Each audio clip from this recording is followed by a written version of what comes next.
Assalamualaikum warahmatullahi wabarakatuh. Saya Yudi Pramuko, tukang donat dari para YouTuber tertua di semesta. Kita akan membahas Habib Rizik Syihab dan respon setelah dia keluar kemarin hari Rabu 20 Juli 2022 keluar dari lapas Bareskrim itu jam 6.45 waktu Indonesia bagian Barat. Alhamdulillah. Tetapi orang-orang kemudian menjadi pengkhutbah terhadap Habib Rizik setelah Habib Rizik keluar. Salah satunya ada yang begitu nyinyir, ya, termasuk orang-orang yang dulu dekat dengan Habib Rizik yang kemudian jadi menyeberang ke salah satu partai, dan mereka rata-rata mengingatkan supaya Habib Rizik mengubah pola dakwahnya supaya tidak masuk penjara lagi dan supaya lebih lembut, supaya tidak memecah belah bangsa.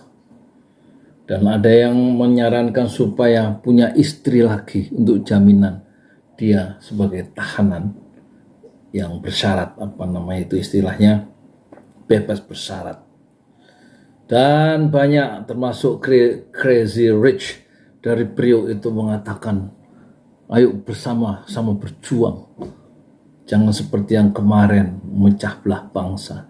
Jadi banyak orang-orang yang suci yang kemudian memberikan advice, memberikan nasihat kepada Habib Rizik Syihab. Dan ini satu kebodohan yang nyata. Dia lupa Habib Rizik itu dizalimi, tapi mereka tutup mata. 3 tahun 7 bulan dia tidak bisa masuk ke Indonesia, diblok, ditangkal. Itu adalah sebuah kezaliman. Orang-orang itu yang sekarang mendakwahi Habib Rizik setelah Habib Rizik keluar tutup mata karena kebodohan mereka itu menganggap itu bukan kezaliman.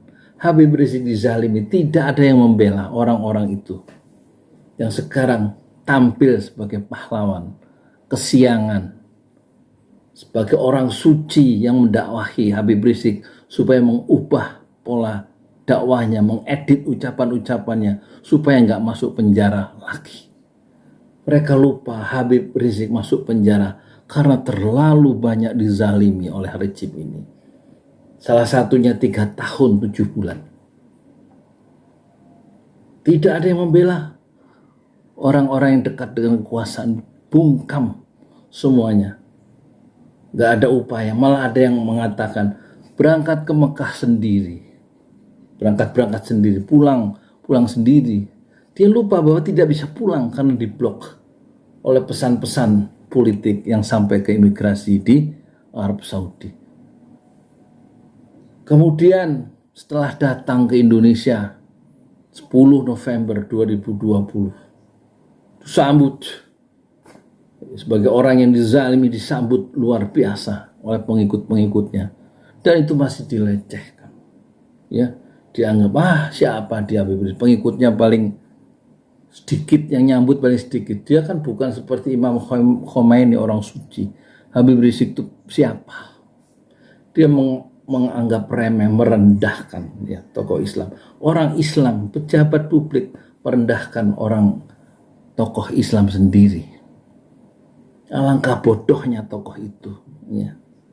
Gelarnya si profesor, doktor, tapi jahil murakkab karena sudah terkooptasi oleh kekuasaan. Apalagi buzzer-buzzer itu yang cari makan dengan meningkatkan viewers, mencari viewers, ya, dengan cara menjelek-jelekan sesama umat Islam. Lebih jahat daripada orang-orang kafir. Orang Islam menjelekkan orang Islam sendiri, tokoh Islam. Dia lupa Habib Rizik itu dizalimi. Menurut catatan sejumlah orang, 14 kali dia dalam percobaan pembunuhan. Dan Allah lindungi. Siapa yang membunuh dia? Habib Rizik sudah siap sebenarnya sebagai pejuang dakwah. Risiko yang dihadapi oleh orang-orang yang menegakkan keadilan, kebenaran itu 3 risikonya. Yang satu itu ditangkap, yang kedua atau dibunuh, atau ketiga diusir. Ini dalam surat Al-An'am, kalau tidak salah Al-An'am ayat 31.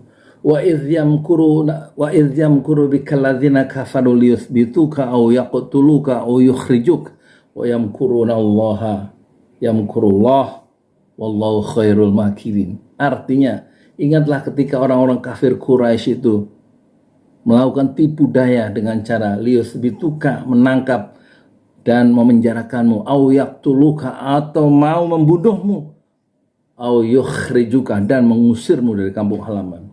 Habib Rizik sudah mengalami semua, ditangkap, usaha dibunuh, dan yukhrijuka, diusir, sehingga 3 tahun 7 bulan ada di Mekah Al-Mukarramah dan tidak bisa ikut dalam proses-proses sosial politik pemilihan presiden tahun 2019.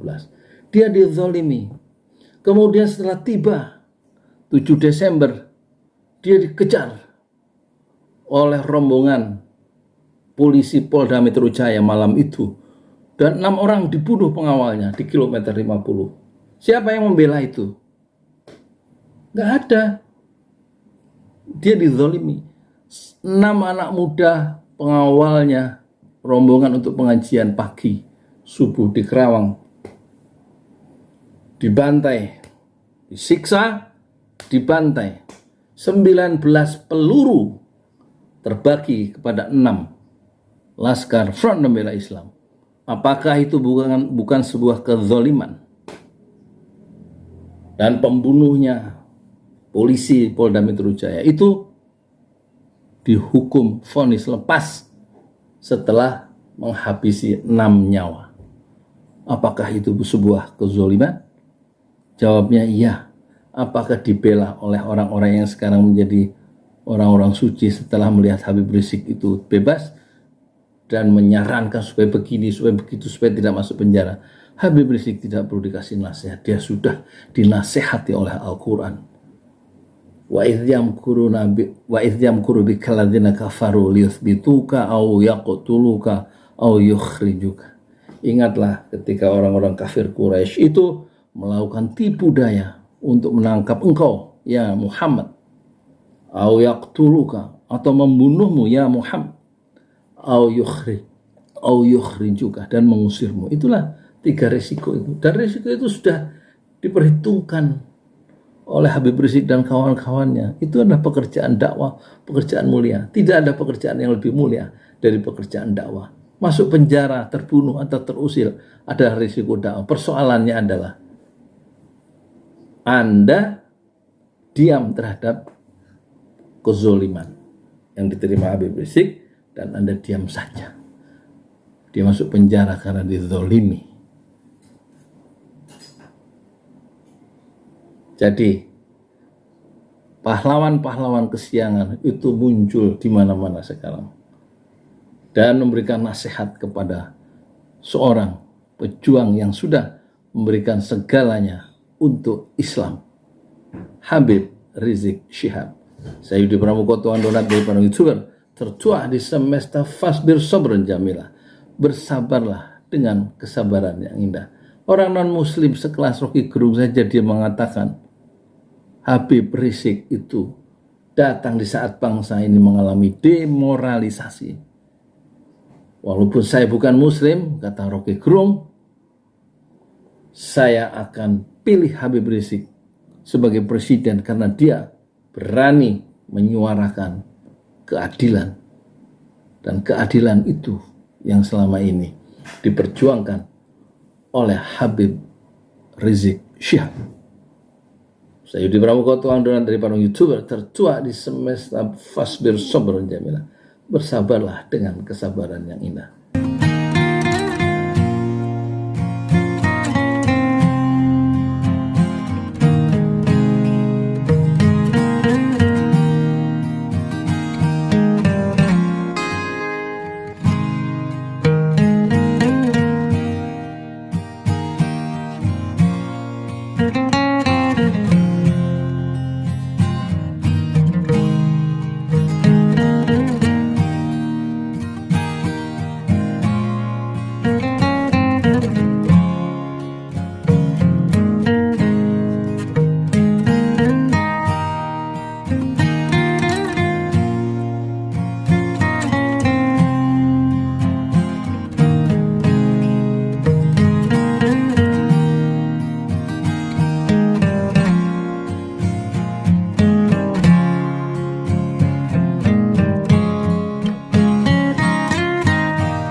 Assalamualaikum warahmatullahi wabarakatuh.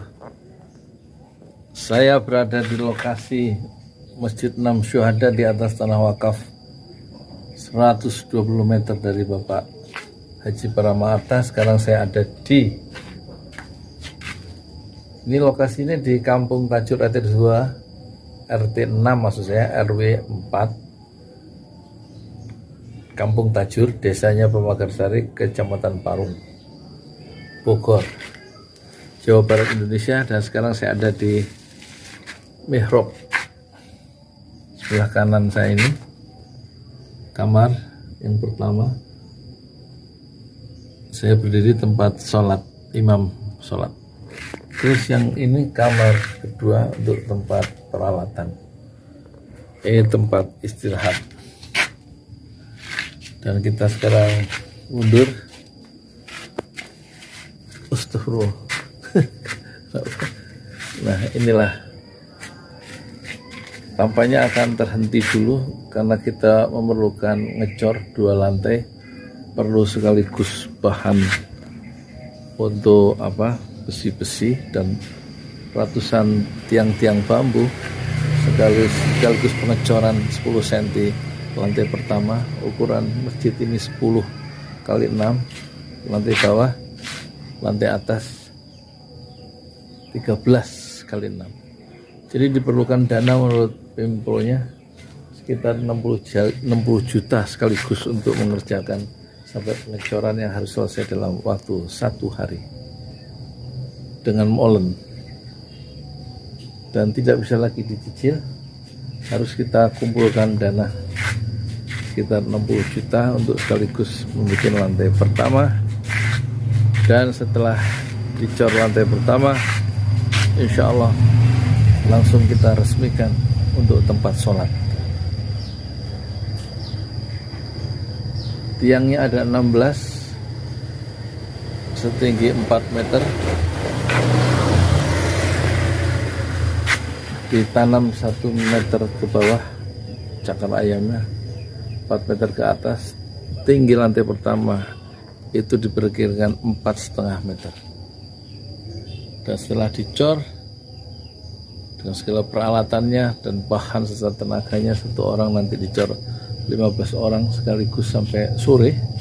Dari pagi dengan alat pengaduk semen itu molen, maka memerlukan dana 60 juta. Kita akan kumpulkan, insya Allah Allah akan kirimkan 60 juta sampai 100 juta untuk menyelesaikan masjid ini di lantai pertama, dan bisa insya Allah untuk sujud kepada Allah Subhanahu wa ta'ala. Rasulullah bersabda, man bana masjidan lillah banallahu lahu fil jannah misrah. Siapa yang membangun masjid karena Allah, maka Allah membangunkan sebuah rumah di surga. Hadis riwayat Muslim.